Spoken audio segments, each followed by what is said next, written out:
So for those people who were lucky enough to be down at the Fremantle Arts Centre at the beginning of 2012, they got to experience a wealth of fantastic new music in the beautiful surrounds of the Fremantle Arts Centre.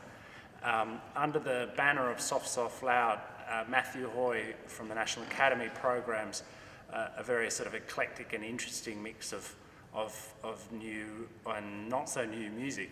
It's a fascinating combination of artists and repertoire. For 2013, we're blessed to have two great works of the chamber orchestra's sort of canon, the first being a piece by Gruber called Frankenstein, and the second being a piece by Thomas Adès called Living Toys.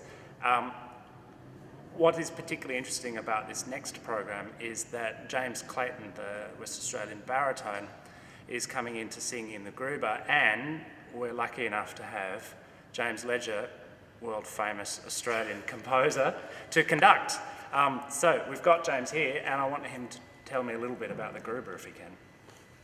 Yeah, well, as you say, Gruber wrote this piece in the 70s. There's two versions of it, an orchestral version and a chamber orchestra version, and we're presenting the chamber orchestra version.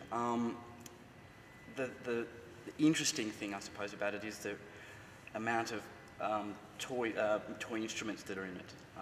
Toy saxophones, clarinets, swanee whistles, there's even a toy merry-go-round, and people need to, hose pipes to produce tones above their heads, spinning them around and so on. So he's a kind of composer that is fascinated by all sound.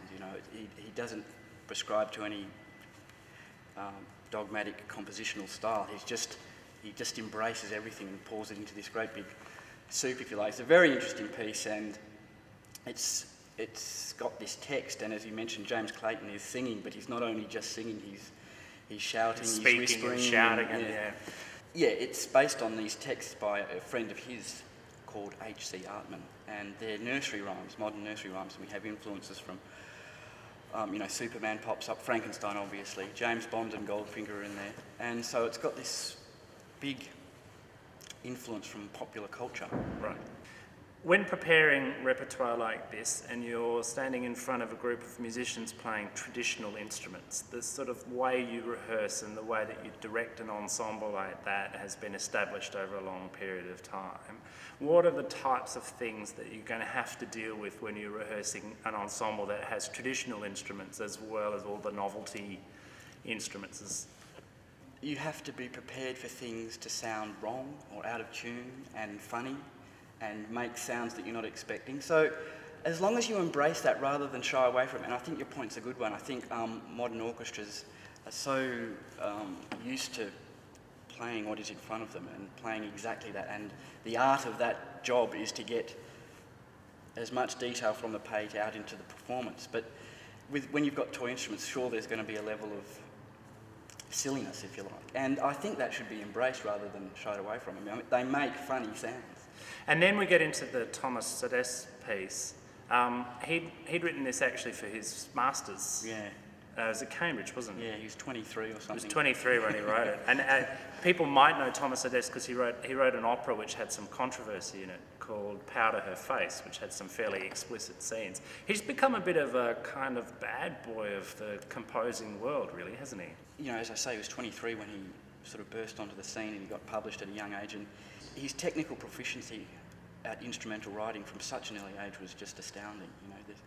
The piece that we're playing, Living Toys, has got this incredible trumpet part in it called a talking trumpet part, where the trumpet player has to produce vocal sounds as well as play the trumpet and different vocal sounds, not just a vocal sound. So it's incredibly complex writing. Yeah.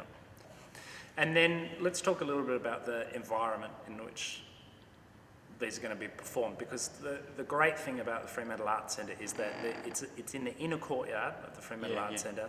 It's outdoors. The orchestra's set up in one end of the space. People sit down on chairs. People can bring wine in and have a drink and engage. It's going to be interestingly lit. There's going to be a broadcast on the ABC. There are all of these sort of fascinating kind of extra elements that take this music out of the concert hall. How does that sort of work for you? I think it's one of these new things that we just have to embrace. The idea that you can walk in with a drink, and it attracts a different audience down there too. Last year they were so receptive to the Goliath piece, and there was Steve Reich played down there as well. The audience just lapped it up, and it was this incredible atmosphere. So if you're interested in classical music and seeing classical music in a different way, if you're interested in listening to different sounds, if you're interested in listening to them in a different space, if you're interested in drinking wine while you listen to classical music, There's got to be something like that for I would encourage everyone to get down to the Fremantle Arts Centre on Thursday, the 14th of February at 7:30 for Soft, Soft, Loud, the Antihero Suite. Thanks very much, James Ledger. Thanks, Chris. Sie wollen dich garnen, garnen, und ich, der Heideck, will höchste Lust, hab ihn da nicht zu warnen.